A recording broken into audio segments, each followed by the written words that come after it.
Good morning students. सेठ श्री भगवान दास तोदी PG college Laxmangarh की ऑनलाइन क्लासेस में आपका स्वागत है। बीएससी सेकेंड ईयर थर्मोडायनेमिक्स में अपना टॉपिक चल रहा है कार्नो इंजन। अभी तक अपन ने सबसे पहले क्या किया, कार्नो इंजन का बेसिक देखा, उसकी बनावट देखी, सिद्धांत देखा। उसके बाद अपन ने 4 वर्क की, जो 4 प्रोसेस से कार्नो साइकिल गुजरती है, जो 4 प्रोसेस से बनता है, कौन कौन सी थी अपनी? आइसोथर्मल एक्सपेंशन, दूसरा एडियाबैटिक, थर्ड क्या था? आइसोथर्मल कंप्रेशन, और फोर्थ था एडियाबैटिक कंप्रेशन। यहाँ से अपन ने W1, W2, W3, W4, फिर अपन ने निकाला एक W नेट। फिर ये जो W नेट निकाला, यहाँ से अपन ने निकाली एफिशिएंसी। आज अपन क्या करेंगे, जो एफिशिएंसी निकाली, जो अपन ने ये W निकाला था, जो टोटल वर्क निकाला था, जो ये क्या, जो एफिशिएंसी निकाली थी वो क्या थी? 1 - T2 अपॉन T1, ठीक है। और अपने को पता है T2 अपॉन T1, जो अपन ने इसके प्रीवियस लेक्चर्स में इसकी थ्योरी देखी है, उससे ये इक्वल होएगा Q2 अपॉन Q1 के बराबर। आज अपन इससे रिलेटेड कुछ एग्जाम्पल करेंगे, जिससे आपकी ये जो टॉपिक आपका और ज़्यादा क्लियर हो जाएगा। तो सबसे पहला क्वेश्चन लिखिए आप। सबसे पहला क्वेश्चन लिखिए, 1 किलोवाट का कार्नो इंजन, 1 किलोवाट का कार्नो इंजन 327 डिग्री सेंटीग्रेड व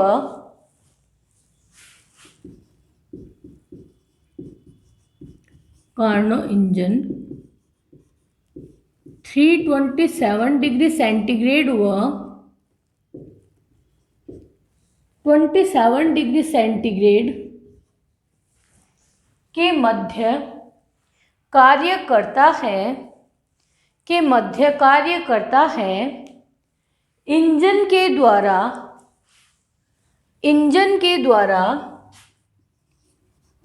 प्रति सेकंड अवशोषित व विसर्जित ऊष्मा का परिकलन कीजिए।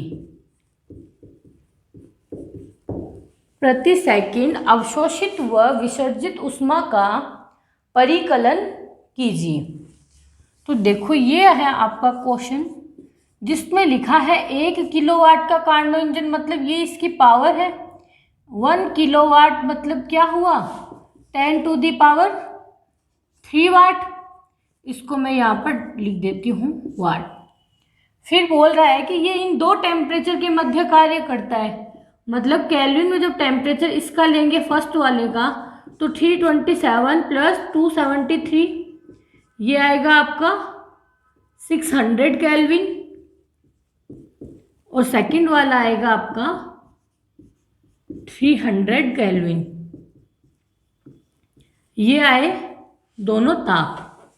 अब अपने को पूछा क्या है? प्रति सेकंड अवशोषित व विसर्जित ऊष्मा।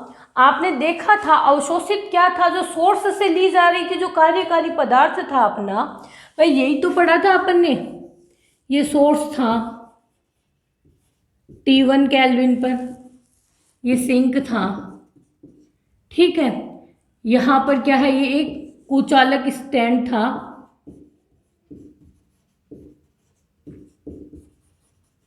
और यहाँ पर क्या था? पिस्टन था। यही था। तो ये जो दीवारें थी, जो डबल वाली मैंने की है, ये तो क्या थी? कुचालक थी ये सब तो। और जो ऊपर की ये सिंगल वाली थी, ये क्या थी? ये तो पूरा का पूरा एक कुचालक स्टैंड था, तो ये क्या थी? सुचालक थी। यही देखा था अपन ने। इसका भी पहनना तो क्या था, सुचालक था, और सारा पिस्टन भी और ये सारे क्या था, सारी दीवारें इसकी कुचालक थी। तो क्या बोला इसमें, प्रति सेकंड अवशोषित, मतलब कि यहाँ सोर्स से जो T1 केल्विन पर ली जा रही है उच्च ताप पर, वो ऊष्मा Q1, वह विसर्जित ऊष्मा, यहाँ से तो Q1 जो लेते हैं, यहाँ पर इसको जो Q2 ऊष्मा देते हैं। ठीक है, तो अपने को क्या है, प्रति सेकंड अवशोषित व विसर्जित ऊष्मा, मतलब कि प्रति सेकंड हो गई तो Q1/T व Q2/T, इन दोनों के मान ज्ञात करने हैं। ठीक है, अब देखो P अपने को दिया है 10⁻³ वाट, T1 T2 की वैल्यू, यहाँ से अपन क्या निकाल सकते हैं, ईटा की वैल्यू, तो eta equals to 1 - T2/T1 equals to 1 - T2 का लिखेंगे 300, यहाँ आएगा 600, ये जब कैंसिल होगा तो ये क्या बचेगा 1/2, तो जो वैल्यू आएगी वो आएगी 0.5, ईटा की वैल्यू क्या आई 0.55। अब देखो ईटा होता क्या है, W/Q1 उपयोगी कार्य अपॉन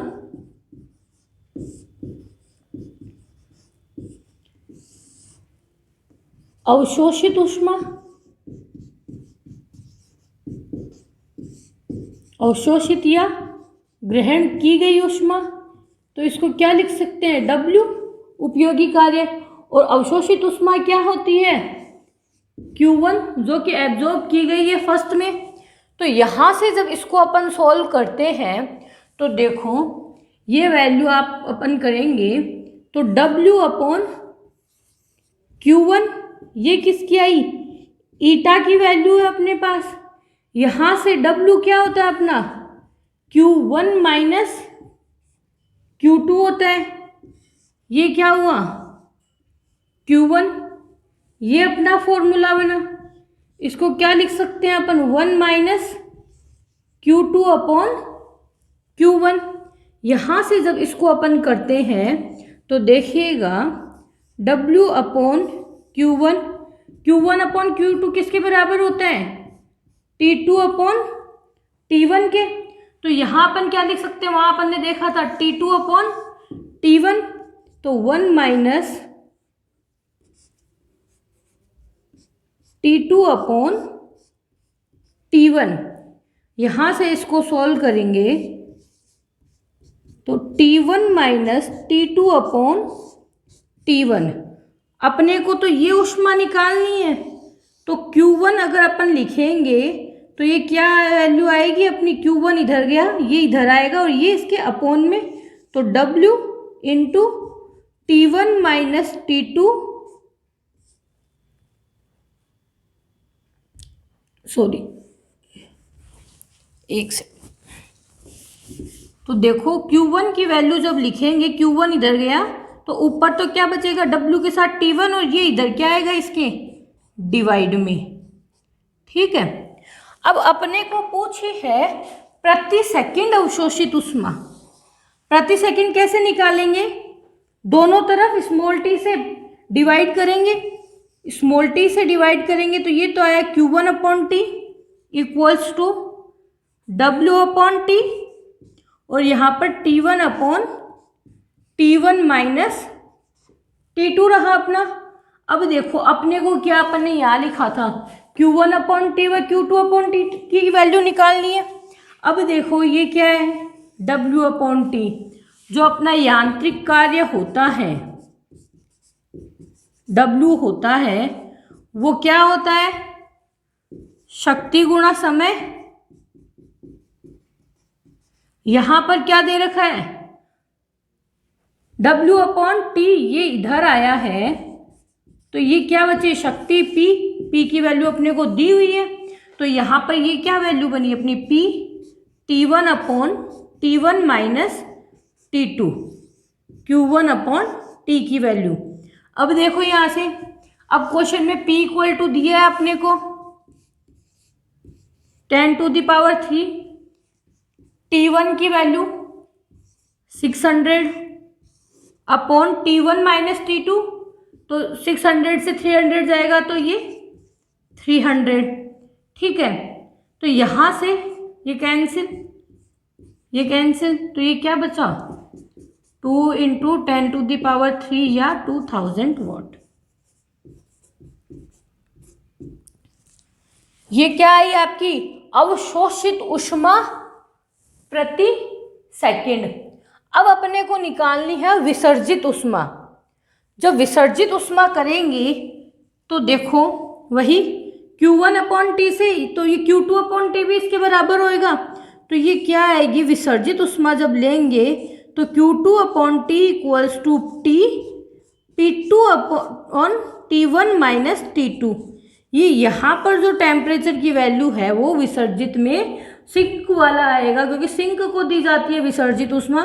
तो T2, तो यहाँ पर वही 10⁻³ T2 की वैल्यू लिखेंगे अपन 300 और नीचे वही 300, तो ये कैंसिल, तो ये क्या बचा 10⁻³ वाट। ये तो क्या है अवशोषित ऊष्मा प्रति सेकंड। ये आई विसर्जित ऊष्मा प्रति सेकंड। तो देखो सबसे पहले कोई भी एग्जाम्पल जब अपन लास्ट में इसके करते हैं तो अपने को क्या है उसके टॉपिक क्लियर हो जाते हैं, वो टॉपिक अच्छे से क्लियर हो जाता है कि कौन सा फॉर्मूला है, उसको कैसे और कहाँ यूज़ लेना है। पूछा तो अब देखो डायरेक्ट ही तुम अगर Q1 और Q2 की वैल्यू निकालते हैं तो ये सही नहीं होता, क्योंकि प्रति सेकंड बोला है तो प्रति सेकंड तो वहाँ आया ही नहीं ना। इसलिए तो इसकी लैंग्वेज पर भी अपने को ध्यान देना है कि उसने क्या पूछा है अपने को। आप इसका स्क्रीनशॉट ले सकते हैं।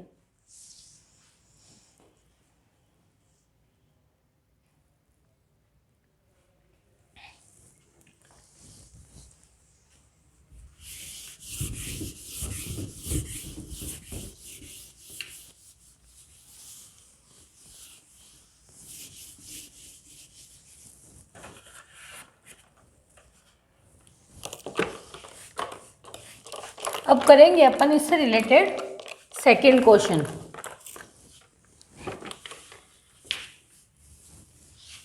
क्वेश्चन लिखिएगा एक उत्क्रमणीय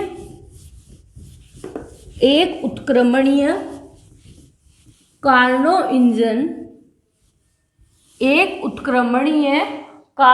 इंजन स्रोत से या सोर्स से 527 डिग्री मतलब 527 डिग्री सेंटीग्रेड पर ऊष्मा लेता है, वह 127 डिग्री सेंटीग्रेड पर सिंक को ऊष्मा देता है। 127 डिग्री सेंटीग्रेड पर सिंक को ऊष्मा देता है। T1 तो 527 डिग्री सेंटीग्रेड है, T2 है 127 डिग्री सेंटीग्रेड, ठीक है।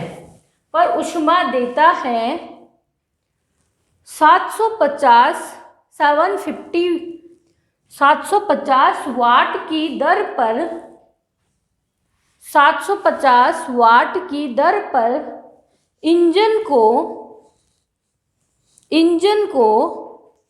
लाभकारी यांत्रिक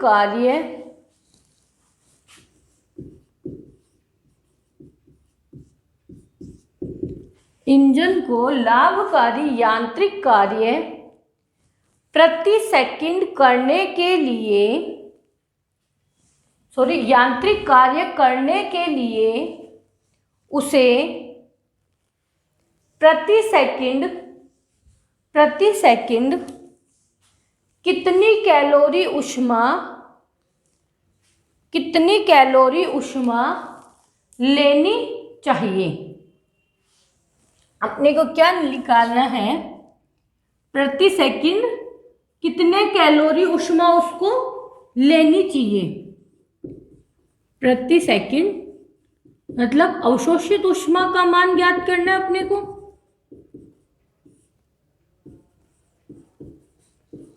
वो भी किस में, कैलोरी में। तो देखो फर्स्ट तो जब ये केल्विन में करते हैं तो ये वाली वैल्यू तो क्या है 800 केल्विन, ठीक है, और ये वैल्यू क्या है 500 केल्विन। पी दे रखा है आपके पास 750 वाट। तो यहां से सबसे पहले तो अपन क्या कर सकते हैं, ईटा की वैल्यू निकाल सकते हैं, 1 minus T2 upon T1, 1 minus 500 upon 800। तो ये वैल्यू अपन निकाल सकते हैं। तो ये यहाँ पर क्या आएगा 3/8 या 0.375। ये आई यहाँ से इसकी दक्षता। अब अपने को पता है दक्षता क्या होती है, उपयोगी कार्य बटा अवशोषित ऊष्मा।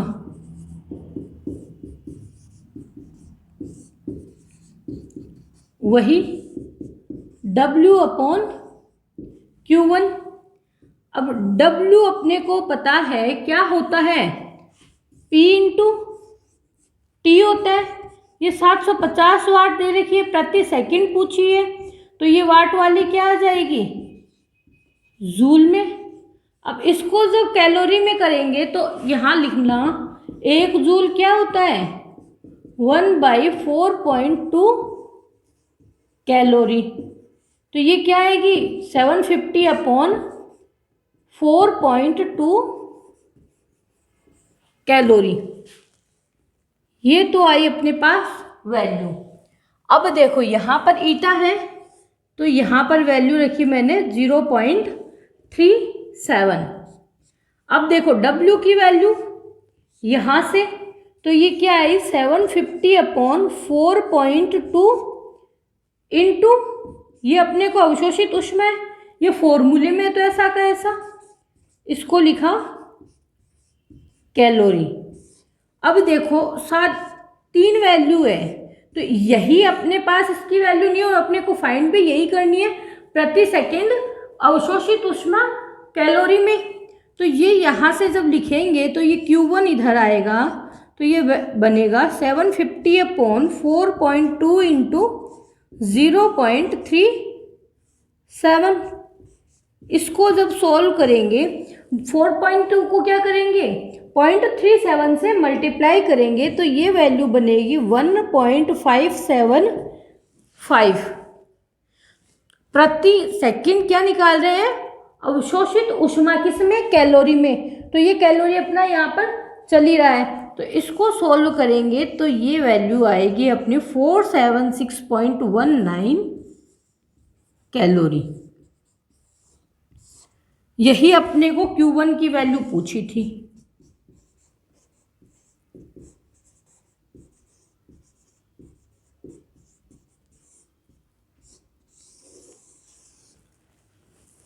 देखिएगा अब 2 एग्जाम्पल करें, दोनों में वही चीज़ें यूज में लिए, बस आपको ये पता होना चाहिए कौन सी चीज़ को कहाँ यूज करना है। ईटा यहाँ पर निकाल ले, इसका ये मतलब नहीं है कि आगे दूसरा वाला फॉर्मूला यूज नहीं आएगा, वो फॉर्मूला भी यहाँ पर यूज आया है। Eta equals to W upon Q1। देखो जब भी अपन ये ऊष्मा करते हैं कई बार क्या होता है W अपॉन Q से ही ध्यान में रहते हैं, तो ये अपने को पता होना चाहिए कि ये अवशोषित ऊष्मा आती है यहाँ पर या विसर्जित ऊष्मा आती है। आप इसका स्क्रीनशॉट ले सकते हैं।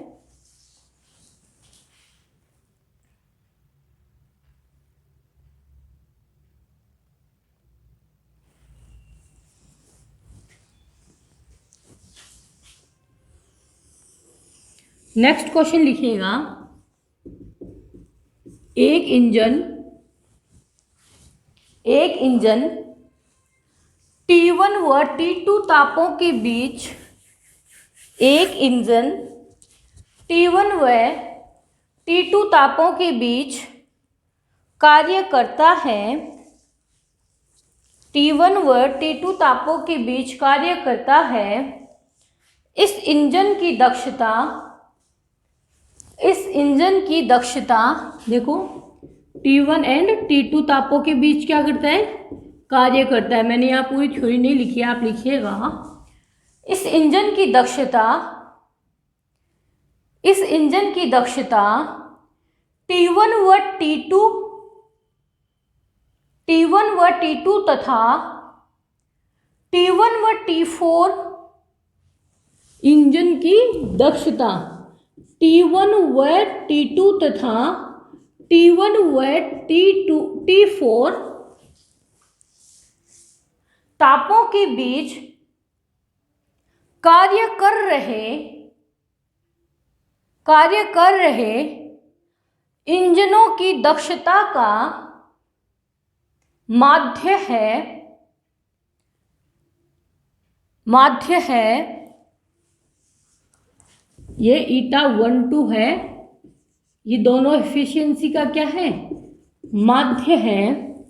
सिद्ध कीजिए कि परम ताप पैमाने पर T3 ताप T2 व T4 का माध्य होगा। देखो बहुत ही ध्यान से, ये जो क्वेश्चन है ये इसकी लैंग्वेज पर ही डिपेंड करता है। अगर लैंग्वेज नहीं समझ पाए तो पूरा का पूरा क्वेश्चन अपना गलत हो जाता है। तो देखो सबसे पहली लाइन इसने क्या बोली है, एक इंजन है वो क्या कर रहा है, T1 व T2 तापों के मध्य कार्य कर रहा है। ठीक है, तो यहां से ठीक है, ये क्या कह रहा है, ये तो आई T1 और T2 के बीच कार्य कर रहा है। फिर क्या बोला है, इसकी जो दक्षता है वो क्या है, 1 व 4 तापों के मध्य जो इंजन कार्य करता है उनकी दक्षता का माध्य है। तो पहले तो T1 T2 वाले की दक्षता लिखेंगे, T2 अपॉन T1। ठीक है, फिर क्या लिखेंगे अपन, 1 व 4 वाले की, ये आई 1/1 माइनस T4 अपॉन T1, क्योंकि T1 व T4 तो सेकंड टेम्परेचर क्या है यहाँ पर, T4 है। तो अकॉर्डिंग टू क्वेश्चन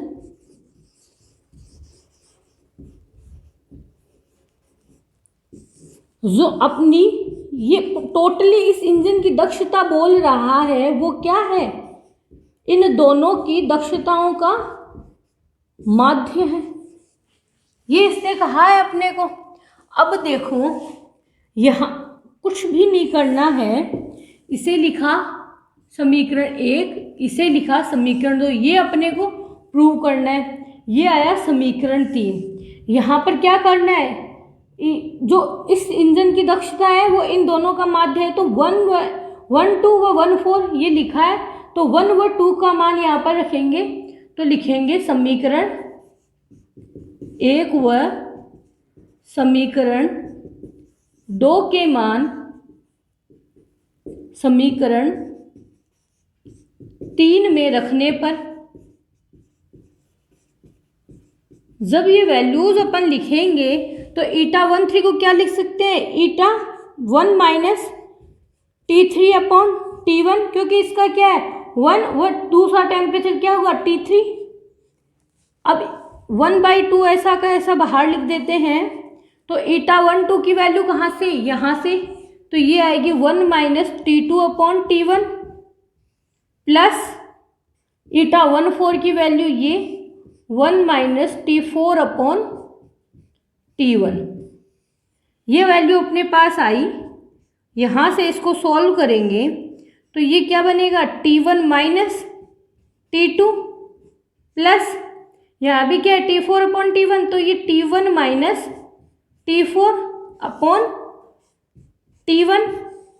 तो ये वैल्यू क्या बनी अपनी 1/2, ये एक T1 तो ये जुड़ेगा, तो ये क्या बचेगा 2T1 minus T2 minus T4 upon ये वाला T1 तो साथ में आई। अब इस 1/2 को यहाँ अंदर मल्टीप्लाई करेंगे, तो देखो जब इसको मल्टीप्लाई करेंगे तो ये वैल्यू यहाँ आएगी, तो ये कैंसिल हो जाएगा, T1 से T1 कैंसिल, तो 1 माइनस ये T2 माइनस T4 है, यहाँ पर माइनस लिया तो ये वैल्यू क्या आएगी आपकी T2 प्लस T4, ऐसी की ऐसी, ये 2 है ही साथ में, और T1 जो इसके साथ वाला है वो यहाँ पर, ये आपकी वैल्यू है इधर क्या 1 माइनस T3 अपॉन T1 है। अब इसको जब सॉल्व करेंगे अपन तो ये 1 से 1 गया, माइनस से माइनस गया, बचा क्या अपने पास T3। अब देखो T1 भी है इधर, यहाँ भी इक्वल में, तो ये कैंसिल, तो बचा क्या, जो वैल्यू जो बची उसको लिखेंगे T3 equals to T2 plus T4 upon 2, ये अपना आया। पूछा क्या था, यही कि सिद्ध कीजिए कि परम ताप पैमाने पर T3 ताप जो है वो T2 व T4 तापों का माध्य होगा। तो देखो ऐसे क्वेश्चंस में अपने को क्या करना है, स्पेशली लैंग्वेज का ध्यान में रखना है। जैसा जैसा इसने बोला है लाइन टू लाइन इसको पढ़ो, वैसे वैसे करते जाओ। अगर आपकी सारी स्टेप सही होगी तो लास्ट में आप इसको सही प्रूव कर दोगे। प्लस माइनस का स्पेशली आपको इसमें ध्यान देना पड़ेगा। Thank you.